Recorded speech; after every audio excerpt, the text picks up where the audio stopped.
Hello বন্ধুরা, আশা করি আপনারা সকলেই খুব ভালো আছেন। আপনারা সকলেই জানেন যে প্রথম দিন থেকে রিয়েলমির সঙ্গে শাওমির একটা ঠান্ডা লড়াই হয়ে আসছে, সেটা ফোন লঞ্চের দিক থেকেই হোক বা স্পেসিফিকেশনের দিক থেকেই হোক। ইদানিং আরও একটি কোম্পানি কিন্তু এই প্রতিযোগিতায় উঠে এসছে, স্যামসাং। অলরেডি স্যামসাংয়ের আপকামিং ডিভাইস নিয়ে আমরা বিভিন্ন ভিডিও বানিয়েছি। স্যামসাংয়ের M21, M31, M41 এই সমস্ত ফোনগুলো কিন্তু গ্রিক বেঞ্চে অলরেডি এনলিস্টেড হয়ে গেছে। M31 নিয়ে অলরেডি আমরা ভিডিও বানিয়েছি, আই বাটনে লিঙ্ক আছে, আপনারা একবার দেখে নেবেন। এছাড়াও M41 কিন্তু অলরেডি গ্রিক বেঞ্চে এনলিস্টেড, সেটা নিয়েও আমাদের পরবর্তী ভিডিও আসবে। তবে আজকের এই ভিডিওতে আমরা স্যামসাংকে নিয়ে কথা বলবো না, কথা বলবো শাওমি এবং রিয়েলমিকে নিয়ে। আপনারা জানেন শাওমির নোট সিরিজ কতটা জনপ্রিয় এবং তাকে ঠিক পাঙ্গা নেওয়ার জন্যই আসে রিয়েলমি সিরিজ। এখানে রিয়েলমি 5 সিরিজ আমরা দেখেছিলাম কতটা জনপ্রিয়তা লাভ করেছিল। এখন কিন্তু রিয়েলমি 5 প্রো এর দিন আর নেই, এসে গেছে রিয়েলমি 6 প্রো এর দিন। বিভিন্ন টিজ এবং টিজার কিন্তু সামনে আসতে শুরু করেছে। আজকে আমরা সেই সমস্ত নিয়ে কথা বলবো। শুধুমাত্র রিয়েলমি 6 প্রো নয়, এছাড়াও এই ফোনটিকে যেটা ফোনটি টক্কর দেবে সেই ফোনটি হলো রেডমি নোট 9 প্রো। এই ফোনটিরও বেশ কিছু লিক্স এবং রিউমার্স এসছে, সেগুলো আমি আপনাদের সাথে শেয়ার করব। দেখে নেব হেড টু হেড কম্পিটিশন কোথায় গিয়ে দাঁড়ায়। তাহলে চলুন না দেরি না করে আজকের এপিসোড শুরু করি। ভিডিওটি যদি ভালো লেগে থাকে অবশ্যই লাইক করবেন, কমেন্ট করবেন, বন্ধুদের সাথে শেয়ার করবেন। আর আপনি যদি আমাদের নতুন বন্ধু হন, নিচের দিকে দেখুন সাবস্ক্রাইব লেখা ছোট্ট বাটন আছে, ওটাকে অবশ্যই প্রেস করুন।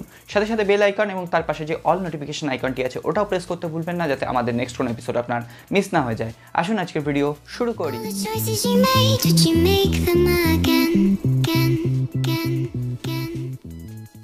প্রথমেই বলে রাখি, আজকে যে ইনফরমেশনগুলো আমি আপনাদের সাথে শেয়ার করবো সেগুলো কিন্তু 100% কনফার্ম নয়। যেটুকু লিক্স, রিউমার্স এবং ট্রাস্টেড ওয়েবসাইট থেকে আমরা ইনফরমেশন জোগাড় করেছি সেগুলোই আপনাদের সাথে শেয়ার করব। এগুলো 100% সঠিক না হলেও আপনি কিন্তু অ্যাবাভ 90% সঠিক বলে ধরে নিতে পারেন। তো প্রথমেই আমরা কথা বলবো এর ডিসপ্লে ডিজাইন এবং বিল্ড কোয়ালিটি। এখানে দুটি ফোনে কি সাইজের ডিসপ্লে হবে এখনো পর্যন্ত কনফার্ম নয়, তবে এটুকু আপনি আশা করতে পারেন এর ডিসপ্লে সাইজ হবে 6.5 টু 6.6 ইঞ্চির মধ্যে। এখানে আপনি আইপিএস এলসিডি প্যানেলের একটি ডিসপ্লে পাবেন। এখানে কোনো রকম সুপার অ্যামোলেড স্ক্রিন আপনি পাবেন না, এটা আপনি এখনই কনফার্ম হয়ে যেতে পারেন। এর সাথে সাথে বলে দিই, এখানে আপনি 90 হার্টজের রিফ্রেশ রেটও কিন্তু দেখতে পাবেন। সুতরাং আপনি এই ফোনগুলো ইউজের ক্ষেত্রে একটু বেটার স্মুথনেস লক্ষ্য করবেন স্ক্রিন টাচের সময়। এর সাথে সাথে বলে দিই, ডিসপ্লে প্রোটেকশন হিসেবে থাকবে কর্নিং গরিলা গ্লাস 5 এর প্রোটেকশন। এখানে কোনো রকম ড্রপ নচ বা পপ আপ সেলফি ক্যামেরা থাকছে না। এখানে আপনি পাবেন 5 হোল ডিসপ্লে এবং এই 5 হোল ডিসপ্লের মধ্যেই পাবেন আপনি একটি সেলফি ক্যামেরা। তবে সেলফি ক্যামেরা নিয়ে আমরা একটু পরে কথা বলছি। এরপর আমরা এর ব্যাক প্যানেল নিয়ে কথা বলবো। দুটি ফোনের ব্যাক প্যানেলে ইউজ হচ্ছে গ্লাস বডি ডিজাইন, তবে ফ্রেমটা থাকবে কিন্তু পলিকার্বনেটেরই। এবং এর প্রাইস রেঞ্জটাও আপনি জানেন যে এখানে দুটি ফোনই থাকবে আন্ডার 15,000। এখানে রেডমি নোট 9 প্রো যে ফোনটি আসবে সেটির দাম শুরু হতে পারে 13,999 টাকা এবং রিয়েলমি 6 প্রো সেম প্রাইস রেঞ্জেই আপনারা দেখতে পাবেন। সুতরাং এখানে বলে রাখি, রিয়েলমি X50 থেকে কিছুটা দাম কম হবে। এছাড়াও রেডমি K30 থেকেও কিন্তু কিছুটা দাম কম হবে রেডমি নোট 9 প্রো এর। তো এরপরে আমরা কথা বলবো এই দুটি ফোনের পারফরমেন্স নিয়ে। এখানে এই প্রাইস পয়েন্টে সব থেকে বেটার কোয়ালিটির প্রসেসর ছিল এতদিন পর্যন্ত কোয়ালকম স্ন্যাপড্রাগন 710 অথবা 712, এবং এর থেকে আরেকটু হায়ার প্রাইস রেঞ্জে ছিল কোয়ালকম স্ন্যাপড্রাগন 730 প্রসেসর, যেটা আমরা কিন্তু 18 থেকে 20,000 টাকার প্রাইস পয়েন্টে, বা রিয়েলমি X2 যে ফোনটি দিয়েছিল সেখানে আমরা দেখেছিলাম 16 থেকে 17,000 টাকার প্রাইস রেঞ্জে।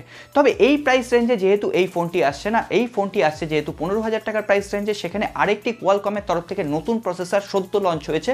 সেই ধরনের একটি প্রসেসর আমরা পাচ্ছি কোয়ালকম স্ন্যাপড্রাগন 720G প্রসেসর। এটা কিন্তু কোয়ালকম স্ন্যাপড্রাগন 710 বলুন বা 712 প্রসেসরের থেকে একটু বেশি পাওয়ারফুল, আবার 730G যে প্রসেসরটি আছে তার থেকে একটু কম পাওয়ারফুল। তো সেক্ষেত্রে এটি মিড বাজেট সেগমেন্টে একটি বেস্ট চিপসেট হতে পারে। এখন দেখা যাক এই ফোন দুটি লঞ্চ করার সাথে সাথে এই যে চিপসেটটি তার অপটিমাইজেশন কেমন হয়। এখানে আপনি UFS 2.1 স্টোরেজ টাইপ পেয়ে যাবেন, লেটেস্ট DDR4X র্যাম পেয়ে যাবেন। এই প্রসেসরটি যেহেতু একদমই নতুন, তাই জন্য বলে দিই এই প্রসেসরের ক্লক স্পিড আপনি পাবেন 2.3 GHz। এছাড়াও জিপিইউ পাবেন Adreno 618। ফলে আপনি অ্যাসফল্ট, ফ্রি ফায়ার বা পাবজির মতো গেম হায়ার গ্রাফিক সেটিংসে অনায়াসে খেলতে পারবেন। এছাড়াও যেহেতু এখানে 90 হার্টজের রিফ্রেশ রেট থাকছে, সেহেতু এই যে গেম খেলার সময় আলাদা একটি স্মুথনেস আপনি কিন্তু লক্ষ্য করবেন। এরপর আমরা কথা বলবো এই দুটি ফোনের ক্যামেরা সেকশন নিয়ে। এখনও পর্যন্ত যেটুকু কনফার্ম সেটুকুতে আপনি কিন্তু দুটো ফোনেই থাকবে কোয়াড ক্যামেরা সেটআপ। এখানে যে রেডমি নোট 9 প্রো সেখানে আপনি প্রাইমারি ক্যামেরা পাবেন 64 মেগাপিক্সেলের, সনির কোনো একটি লেন্স ইউজ করা হতে পারে। এছাড়াও থাকবে 12 মেগাপিক্সেলের একটি ওয়াইড অ্যাপারচার লেন্স, 5 মেগাপিক্সেলের ডেপথ মোড ক্রিয়েট করার জন্য এবং 5 5 মেগাপিক্সেলের একটি ম্যাক্রো লেন্স। এতদিন পর্যন্ত আমরা 2 মেগাপিক্সেলের ম্যাক্রো লেন্স পেয়েছিলাম, এখন কিন্তু আমরা পাচ্ছি 5 মেগাপিক্সেলের। ওই সেম ক্যামেরা সেটআপটি কিন্তু আপনি Realme 6 Pro এর ক্ষেত্রেও দেখতে পাবেন, কিন্তু এখানে একটি ধোঁয়াশা আছে, Realme কিন্তু এবারও সেই 2 মেগাপিক্সেলের ডেপথ মোড ক্রিয়েট করার জন্য ইউজ করতে পারে, আবার থাকতে পারে 2 মেগাপিক্সেলের একটি ম্যাক্রো লেন্স। সো দেখা যাক এবার ফোনটি লঞ্চ করার সময় আমরা বুঝতে পারবো ক্যামেরা সেটআপটা কি হয়। এখানে যেটুকু লিক্স আসছে সেলফি ক্যামেরার ক্ষেত্রে Realme 6 Pro তে ইউজ করা হতে পারে 25 মেগাপিক্সেলের সেলফি ক্যামেরা, অন্যদিকে MI Note 9 Pro এই ফোনটিতে ইউজ করা হতে পারে 20 মেগাপিক্সেলের একটি সেলফি ক্যামেরা। আগেই বললাম 5 হোলের মধ্যে এই সেলফি ক্যামেরাগুলোকে আপনি দেখতে পাবেন। দুটি ফোনেই থাকছে 4500 mAh ব্যাটারি। এছাড়াও Realme 6 Pro ফোনটিতে থাকছে 30 ওয়াটের ফুক charge support, USB Type-C port. এছাড়াও অন্যদিকে MI Note 9 Pro এই ফোনটিতে থাকতে পারে 27 ওয়াটের ফাস্ট চার্জ সাপোর্ট। এছাড়াও Type-C পোর্ট তো থাকছে। দুটি ফোনেই আপনি ফ্ল্যাশ প্রুফ ডিজাইন পাবেন, দুটি ফোনেই আপনি ট্রিপল কার্ড স্লট পাবেন, অর্থাৎ দুটো সিম এবং একটি micro SD card at a time use করতে পারবেন। এখানে দুটি ফোনের যে বেস ভ্যারিয়েন্ট সেটাই কিন্তু শুরু হবে 6GB র্যাম ভ্যারিয়েন্টের সাথে 64GB ইন্টারনাল মেমোরি, এছাড়াও 8GBর সাথে কিন্তু 10GB র্যাম ভ্যারিয়েন্টও আপনি দেখতে পেতে পারেন। এছাড়াও এখানে বলে দিই আপনি কিন্তু সমস্ত সেন্সর অ্যাভেলেবেল পাবেন দুটি ফোনের ক্ষেত্রেই, কিন্তু এখানে ফিঙ্গারপ্রিন্ট সেন্সরটা এর ব্যাক প্যানেলে থাকবে না সাইড প্যানেলে থাকবে সেটা কিন্তু এখনো পর্যন্ত কনফার্ম নয়। আমার মনে হয় সাইড প্যানেলে যদি এই ফিঙ্গারপ্রিন্ট সেন্সরটাকে কোনোভাবে রিপ্লেস করা যায় সেটাই কিন্তু বেটার হয়।